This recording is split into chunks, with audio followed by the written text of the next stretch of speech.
Olá, tudo bem? No programa de hoje você vai saber como o Supremo Tribunal Federal se adaptou às necessidades de isolamento social devido à pandemia de Covid-19. Assim como outros serviços essenciais, a prestação jurisdicional não pode parar, como afirmou o presidente da Corte.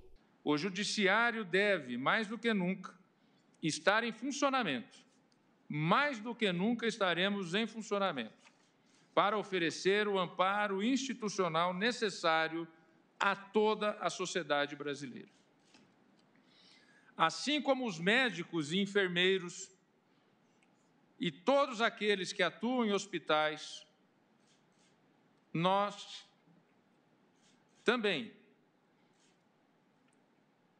aqueles que trabalham nos hospitais, do faxineiro do hospital ao médico, ao diretor clínico do hospital, todos eles operam na fronteira da proteção da vida e da saúde. Nós, integrantes do Poder Judiciário, e aqui o Supremo Tribunal Federal, os ministros de tribunais superiores, os magistrados, servidores e colaboradores também atuam em uma fronteira, qual seja a fronteira da garantia dos direitos fundamentais, dos direitos mais básicos da pessoa humana. Portanto, o sistema judicial não e jamais será paralisado. E para o julgamento de demandas jurídicas importantes para o país, foi necessário aperfeiçoar a modalidade de sessões de julgamento em ambiente virtual, o que representou um ganho, na opinião do diretor-geral do STF. O plenário virtual veio adaptando-se ao tribunal e o tribunal se adaptando um pouco a ele. Agora, as sessões por videoconferência também foi muito bem planejado e testado com antecedência, porque nós sabemos do impacto disso na sociedade. Nós comparamos com outras instituições que estão fazendo por videoconferência e as repercussões são muito maiores quando o Supremo adota do que quando outras instituições adotam. Desde que foi inaugurada, em 2002, a TV Justiça exibe os julgamentos em plenário. A primeira transmissão ao vivo aconteceu no dia 14 de agosto de 2002. Desde então, a comunidade jurídica brasileira e os espectadores da TV Justiça se acostumaram a assistir às transmissões das sessões de julgamento presencialmente na sede do STF, em Brasília, ou para todo o Brasil, pela TV, às quartas e quintas-feiras, a partir de 14h. Temporariamente, não é possível acompanhar presencialmente as sessões do Supremo aqui diretamente do plenário. As sessões são virtuais. Os ministros se reúnem em videoconferência para os debates da Corte. E sobre isso nós vamos falar mais tarde. Antes, eu quero mostrar que esse tipo de experiência não é novidade no Supremo. Desde 2007, o plenário virtual funciona para as sessões. O ministro relator faz o voto que fica disponível no site do STF. Desde que a resolução 684 entrou em vigor, em maio de 2020, os ministros têm até 6 dias úteis para se manifestar. Esse sistema foi sendo adaptado ao longo do tempo e, a partir das atualizações promovidas durante a gestão do ministro Dias Toffoli à frente do STF, foi possível incluir, por exemplo, sustentações orais, acompanhamento dos votos dos ministros em tempo real e ainda esclarecimentos de fato. O Tribunal, como Poder Judiciário de modo geral, desde a virada do século, tem se empenhado em adotar métodos mais modernos, métodos mais eficientes, a palavra correta, para a prestação jurisdicional. Desde de 2006, 2007, que eu acompanho no tribunal a implantação de novas ferramentas, né? O plenário virtual, na verdade, ele é de 2007, por exemplo, para a repercussão geral, né? Ele foi feito especificamente para a repercussão geral e hoje é que ele está adotando mais classes processuais, está entrando em outros tipos de ações que entram no Supremo Tribunal Federal. Mas vamos ao que mudou no STF desde o início do isolamento social, motivado pela Covid-19. A rotina dos ministros está diferente com os encontros virtuais, mas o trabalho continua sem interrupções. O presidente do STF, ministro Dias Toffoli, fez um balanço dos julgamentos desde o decreto da pandemia do novo coronavírus, pela Organização Mundial da Saúde. Desde o dia 12 de março, foram realizadas 13 sessões do plenário. Foram apreciados 23 referendos em medidas cautelares relacionadas à pandemia. Foram julgados 4.007 processos em ambiente virtual. Em apenas uma sessão virtual, foram julgados 438 processos pelo plenário e pelas turmas. O tema Covid-19 tem chegado à Corte em demandas processuais e tem recebido prioridade, até para que haja uma resposta rápida à sociedade. E, geralmente, casos relacionados à pandemia requerem urgência. Para que todos possam acompanhar esses números, foi criado um painel na página do STF, na internet, que contabiliza processos e decisões relacionados ao novo coronavírus. Os dados são atualizados a cada 5 minutos. Outro painel faz uma prestação jurisdicional. Mostra como está o trabalho remoto, processos que entraram, processos que foram baixados, decisões proferidas.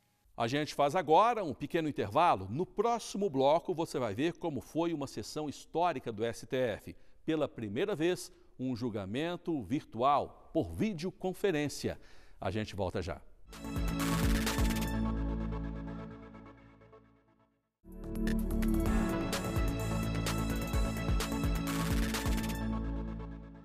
O Grande Julgamentos está de volta. No programa de hoje você vê como o Supremo Tribunal Federal ganhou e adaptou ferramentas tecnológicas para manter as sessões em ambiente virtual em tempo de pandemia. No dia 12 de março de 2020, houve a primeira edição de uma resolução do tribunal relacionada ao novo coronavírus. No dia 23 de março, uma nova resolução. Essa previu a suspensão do atendimento presencial ao público e também o trabalho remoto para aquelas atividades compatíveis. Medida que está valendo também para os ministros da Corte. A primeira sessão plenária de modo virtual da história do Supremo Tribunal Federal aconteceu no dia 15 de abril. O presidente Dias Toffoli abriu a videoconferência explicando como se daria o funcionamento do trabalho a partir de então. Nessa sessão por videoconferência, cada um dos ministros participará em tempo real, a partir de suas residências ou dos seus gabinetes, de discussões e deliberações de suma importância para o país. Do mesmo modo, procuradores, defensores, advogados públicos e privados realizarão suas sustentações orais e poderão apresentar questões de ordem ou esclarecimentos de fato. Em meio à pandemia, seguimos sendo a Suprema Corte que mais julga no mundo. Tenho reiterado isso. Não há Corte Constitucional no mundo que julgue o número de processos e a importância de temas como nós julgamos. Dentre os julgamentos importantes e relativos à pandemia, nesse período das videoconferências, a Corte confirmou, por unanimidade, medida cautelar deferida, em março, pelo relator, ministro Marco Aurélio.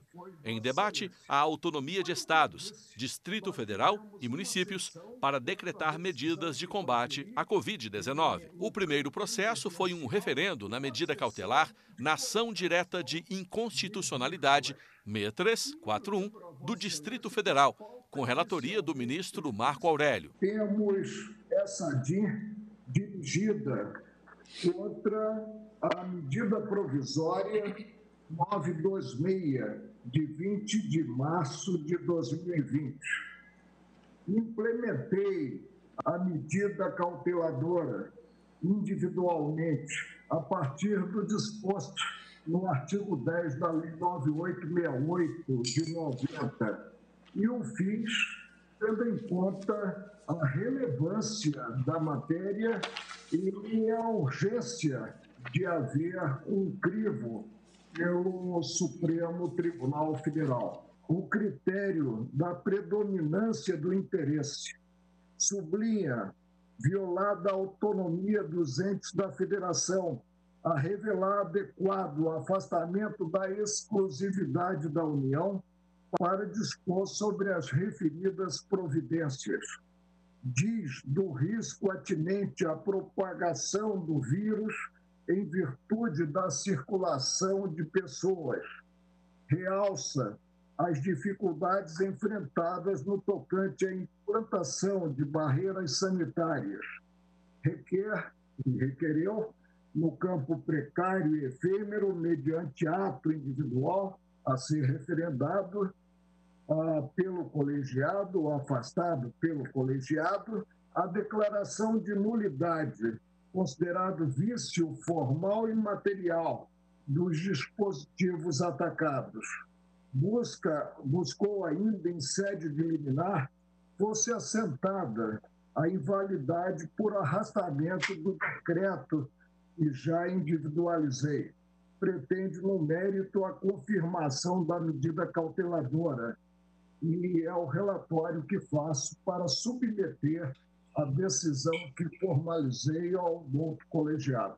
As sustentações orais foram abertas pelo advogado do autor da ação. Em nome do PDT, falou o advogado Lucas de Castro Rivas. O que se tem, na verdade, é uma violação material da Constituição por afronta ao artigo 18, que é a cláusula de autonomia federativa. Ou seja, no mistério de cuidar da saúde pública, os estados têm, por direito próprio, autonomia federativa, sem dúvida, com os pormenores da cooperação entre os estados, mas não só o poder, mas o dever de atuar em termos de saúde pública, e aí se faz a própria Constituição, em leitura sistemática, faz referência às medidas sanitárias e epidemiológicas. André Luiz de Almeida Mendonça, até então advogado-geral da União, falou sobre a importância de se manter uma normatização geral. Nós precisamos ter e manter as recomendações que estão sendo dadas pelo Ministério da Saúde. Nós precisamos manter o nível de normatividade geral e preservar a rigidez do que está na lei. A lei atribui ao gestor local, mas respeitados os critérios estabelecidos pelo Ministério da Saúde, pelos órgãos técnicos dessa gama de complexa resolução. Já a Procuradoria-Geral da República deu parecer favorável à distribuição das competências concorrentes a estados e municípios. Quero parabenizar o senhor presidente pela histórica sessão deste Supremo Colegiado, em que inaugura um momento da pós-modernidade em que as instituições revelam a sua permanência através da alta tecnologia disponível para que os serviços essenciais não possam parar, nem devem parar. No plano dessa ação direta de inconstitucionalidade, em que relatou o ministro Marco Aurélio, em verdade, o Procurador-Geral da República, ao se manifestar, não tem nenhuma divergência com Sua Excelência. Apenas, seguindo a literalidade da decisão do ministro Marco Aurélio, no item 3, em que diz: defiro em parte a medida cauteladora para tornar explícita no campo pedagógico e na dicção do Supremo a competência concorrente, Sua Excelência estabelece aquele dever de observância de todas as unidades federativas da distribuição das competências e, no particular, da competência concorrente. É por isso, senhores ministros, senhoras ministras, senhor ministro relator, que o parecer do Ministério Público, nesta fase, lançado na suplementa, no item 4º último, diz o seguinte: há perigo inverso, uma vez que a suspensão da eficácia das normas questionadas da MP 926, de 2020, conferiria legitimidade a um conjunto de atos estaduais e municipais que, de forma descoordenada e sem observância dos parâmetros básicos da Lei 3.979, de 2020, promovem a interrupção dos serviços públicos e atividades essenciais com prejuízo para a população diretamente afetada. Com isso, Excelências, reservando-me a manifestar nas ADPFs que ainda virão a julgamento outros juízos de valor mais profundos, o Ministério Público Federal, na mesma linha da fundamentação do eminente relator ministro Marco Aurélio, pugna pelo indeferimento da medida cautelar, tendo em vista que Sua Excelência, com a sabedoria, com a cultura jurídica que lhe é própria, manifestou-se pedagogicamente pela distribuição das competências concorrentes, salvo o melhor juízo. Após as sustentações orais, foi a vez do ministro relator, Marco Aurélio, se pronunciar novamente e anunciar o voto. Há de ser reconhecido simplesmente formal que a disciplina decorrente da medida provisória 9/2020, no que imprimiu nova redação ao artigo 3º da Lei Federal 13979, de 2020, não afasta a tomada de providências normativas que ocorreram, presidente, inclusive a partir desta liminar. E ainda bem que ocorreram pelos estados, Distrito Federal e municípios. Concluí, então, defiro em parte a medida cauteladora para tornar explícita no campo pedagógico e na dicção do Supremo a competência concorrente. E lancei item submetendo esse pronunciamento precário e efêmero, porque acautelador, liminar, ao crivo do colegiado. Vamos agora a mais uma pausa. No próximo bloco você vai ver como foram os votos dos outros ministros em relação a esta ação. A gente volta já.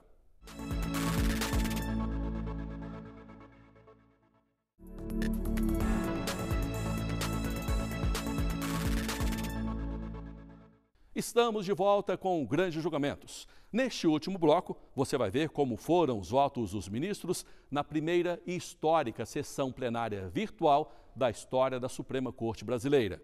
O julgamento foi retomado com o voto do ministro Alexandre de Moraes. Eu acompanho o referendo dado, eu acompanho a liminar referendando, a liminar concedida pelo ministro Marco Aurélio, que a lei deve ser interpretada com absoluto respeito às competências dos estados, Distrito Federal e municípios estabelecidos na Constituição.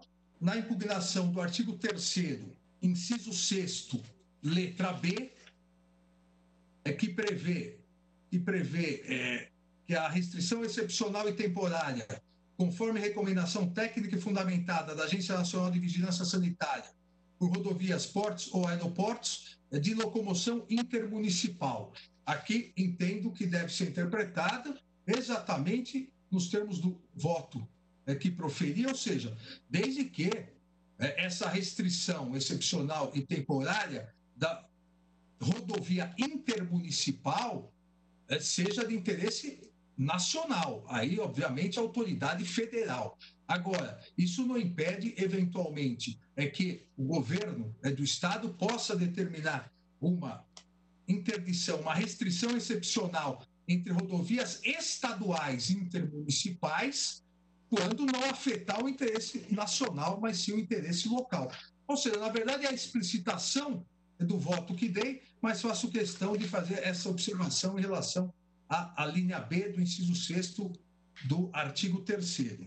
Depois de apresentar diversos motivos e precedentes jurídicos de embasamento de seu voto, o ministro Edson Fachin concluiu. Na linha do voto eminente, ministro relator, nada obstante, assentando que concedo parcialmente a cautelar para dar a interpretação conforme a Constituição ao parágrafo 9º do artigo 3º dessa Lei 13.979, a fim de explicitar que preservada a atribuição de cada esfera de governo, nos termos do inciso 1º do artigo 198 da Constituição, o presidente da República poderá dispor, mediante decreto, sobre os serviços públicos e as atividades essenciais.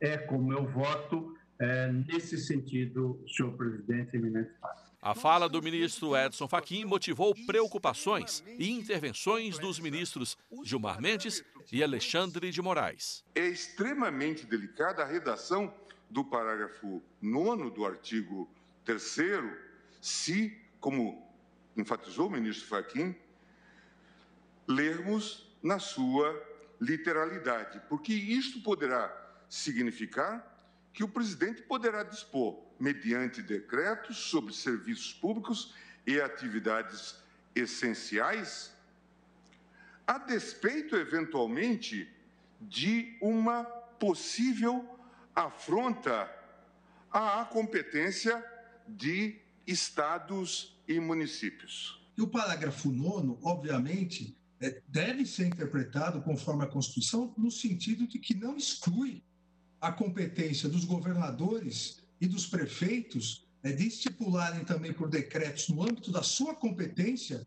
municipal ou estadual, os serviços públicos e atividades essenciais que eles entendam importantes para o seu município ou para o seu estado. Óbvio que o exagero, como eu disse anteriormente, pode ser contestado na justiça. Estou aderindo ao que disse o ministro Edson Fachin, no sentido da necessidade da interpretação conforme do parágrafo 9º, no sentido de que isso não exclui a possibilidade dos governadores e prefeitos, obviamente no âmbito das suas localidades e competências, identificarem a necessidade de que um serviço não é essencial, por exemplo. O ministro Luiz Roberto Barroso declarou o motivo pessoal para não participar do julgamento. A ministra Rosa Weber, o ministro Luiz Fux e a ministra Carmen Lúcia acompanharam o relator. Pelo que eu consegui apreender, o eminente ministro Fachin estaria a propor uma interpretação conforme da Constituição Federal, conforme a Constituição Federal, no sentido de que, preservada a atribuição de cada esfera de governo, nos termos do inciso 1 do artigo 198 da Constituição, o presidente da República poderá dispor, mediante decreto, sobre os serviços públicos e atividades essenciais. Ou seja, como disse o ministro Alexandre, reafirmada a possibilidade de governadores e prefeitos, também por mediante decreto e no âmbito das respectivas competências, disciplinarem ou estabelecerem no sentido de que A, B ou C sejam ou não atividades essenciais e serviços públicos. Então, nessa linha, senhor presidente, faço questão de dizer que, assentada no marco do Estado Democrático de Direito, a imprescindibilidade da absoluta reverência pela União, pelos Estados, Distrito Federal e municípios, às liberdades fundamentais, passíveis de mitigação, tão somente de modo temporário, em prol do direito à saúde, eu referendo a medida cautelar, acompanhando o relator, com a interpretação conforme do artigo 3º, parágrafo 9º. Todo do arcabouço constitucional e da interpretação sistemática da distribuição de competências constitucionais e do dever constitucional de proteção à saúde resulta o complexo normativo federal que não pode, à semelhança dos votos que já me antecederam, blindar a atuação dos demais entes quando se mostre insuficientemente protetivo. Então, senhor presidente, eu também consagro aqui essa competência legislativa concorrente, cuja conclusão chegou o ministro Marco Aurélio, com esses acréscimos que foram levados a efeito em relação a que essa competência concorrente também se dê em relação ao parágrafo 9º, não só na figura do presidente da República, mas também na figura dos executivos das demais unidades federadas. A atribuição ao presidente da República para dispor, que é o verbo utilizado, sobre os serviços essenciais, não exclui, não pode exaurir competências comuns que são entregues aos estados e aos municípios, especialmente porque o cidadão, no auge do sofrimento, baterá à porta de prefeitos que deverão falar, sim, sobre aquilo que é necessário numa contingência específica, numa condição específica. E, portanto, neste sentido aqui, tinha introduzido essa interpretação conforme que o ministro Edson Fachin tão brilhantemente enfatizou e que o ministro Gilmar também enalteceu em sua manifestação, porque tenho para mim que, nos termos constitucionais, é certo que pode sim ser atribuída a competência ao presidente da República traçar alguns limites nessa atividade para a prestação e para a política de saúde ou de combate à moléstia nesse caso. mas é nos termos exatos do que foi assinado internacionalmente e especialmente nos termos do que é a promoção da dignidade humana e não da indignidade humana, porque políticas contrárias à dignidade humana não podem ser consideradas constitucionais, porque agridem expressa frontalmente o texto constitucional já no seu artigo 1º. Ao se manifestarem, os ministros Ricardo Lewandowski e Gilmar Mendes defenderam a cooperação entre os entes federados.